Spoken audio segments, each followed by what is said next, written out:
Let's imagine a war in the very near future, say June of 2025. For 12 days, the sky is just full of missiles.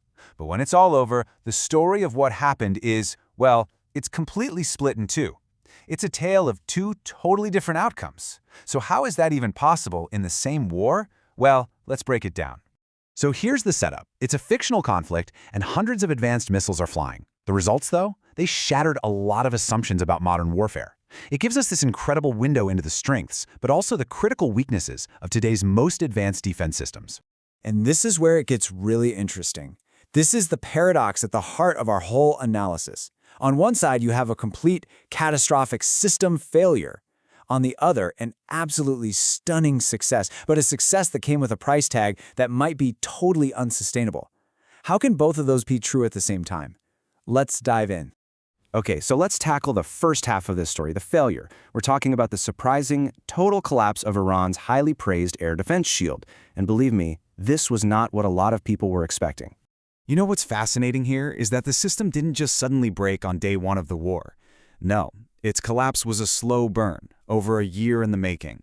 Starting way back in April 2024, Israel was methodically picking apart Iran's best defenses. Key radars, top-of-the-line S-300 batteries. So by the time the main event actually kicked off in June 2025, the shield was already shattered. But you know, it wasn't just about the physical damage. An expert analysis from right before the war found there was something fundamentally wrong with the system itself.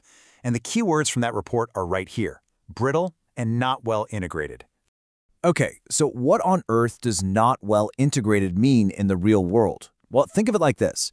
Your eyes see a ball flying at your face, but there's a delay before your brain tells your hands to move and catch it. That gap, that delay, is deadly. In modern air combat, a split second is everything, especially when you're up against stealthy jets. And the end result of this weak, poorly connected system? A whopping 120 Iranian missile launchers were taken out. Israel had total control of the skies, what they call full aerial superiority, in just a couple of days. I mean, that is the very definition of a total system failure. All right, so that's the story of failure. Now let's flip the script and look at the other side of the coin. The story of the Israeli and U.S. missile defense. It was an incredible success, but, and this is a huge but, it came with a jaw-dropping price tag. First off, you have to appreciate just what they were up against. 574. Over just 12 days, Iran launched 574 medium-range ballistic missiles. Just think about that. That is a relentless, massive wave of threats they had to stop.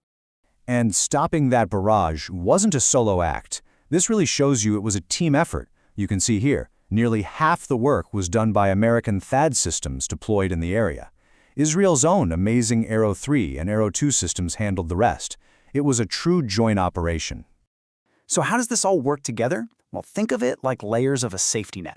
The first shot goes to the Arrow 3, trying to hit the missile way up in space right after launch. If that misses, the U.S. THAAD system gets a crack at it, high up in the atmosphere. And if a missile somehow gets past that, you've still got the Arrow 2 waiting for it closer to the ground. It really is an incredible piece of technology. So yeah, from a technical perspective, it was an absolutely stunning success. They stopped almost everything. But, and you knew there was a but coming, that success forces us to ask some really tough questions about the cost, not just in dollars, but in supplies. All right, let's really dig into the bill for all this, because the challenge here isn't just about whether you can shoot down missiles. It's about whether you can even afford to build the things that shoot them down in the first place. Just get a load of these numbers. I mean, they're mind-blowing. A single THAAD interceptor is nearly $13 million. An advanced SM-3, over $28 million for one shot. You are literally firing the cost of a luxury mansion into the sky every single time you launch one of these. So what's the grand total? When you add it all up, the high-end estimate for defending against this barrage for just 12 days comes out to $4.6 billion. That is just an astronomical amount of money. But okay, you have to look at the other side of the ledger. As crazy expensive as that defense was, it actually saved money. A lot of money. The estimated damage that was prevented was around $15 billion. So yeah, it's a huge bill, but the bill for doing nothing would have been way, way higher. But money isn't the only cost, is it? There's the inventory.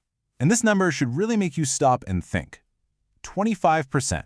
In less than 2 weeks, this fight used up a quarter of America's entire stockpile of these top-tier THAAD interceptors. A whole quarter. God. And this right here, this gets to the very heart of the problem.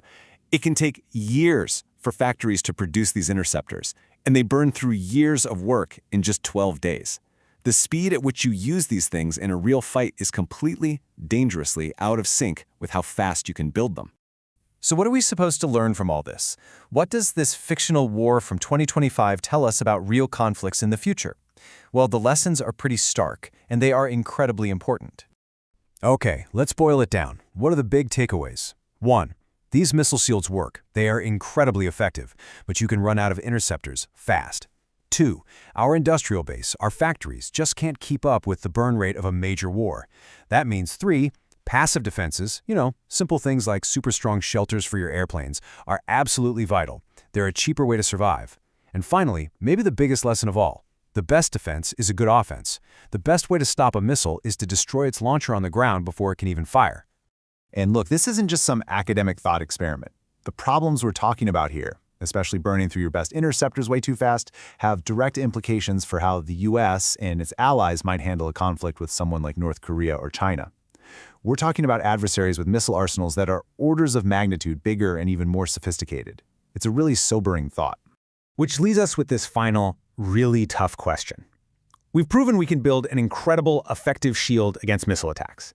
But this whole analysis shows that in a real, sustained fight, we could burn through that shield in just a matter of weeks. So in this new age of missiles, have we built a defense so advanced and so expensive that we can't actually afford to use it for very long? That's the real dilemma here.